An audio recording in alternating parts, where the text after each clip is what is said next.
ভাই আমি একটা জিনিস ভেবে দেখলাম, কি ভাই? আমার জীবনে আমি এত চলাফেরা করলাম, এত কিছু করলাম, তা আমার কোনো সময় মনে হয় না যে আমি কোনো ভুল কাজ করেছি। সত্যি বলতেছিস? তাহলে তো তুই মানুষ না, তুই তো রোবট। আরে হ্যাঁ, আমি সত্যি বলতেছি, আমার মনে হয় না আমি জীবনে কোনো ভুল কাজ করেছি। ও আচ্ছা, তাহলে কালকে যে কথায় কথায় গন্ডগোল করলি, এটা কি ভুল না?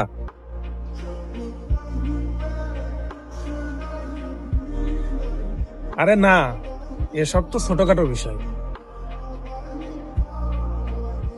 দেখ, ভুল ছোট হোক আর বড় হোক, ভুল তো ভুলই। হ্যাঁ, এটা ঠিক বলছিস। যে ভুল করে নিজেকে সঠিক মনে করে সে কখনো শিখতে পারে না, আর যে ভুল করে নিজেকে শুধরে নেয় সেই এগিয়ে যায়। আচ্ছা ঠিক আছে, আজ থেকে তাহলে আমি নিজেকে শুধরে নেব। এই তো, এটাই তো আসল কথা। আমরা ভুল করব, কিন্তু শিখতে ভুলবো না।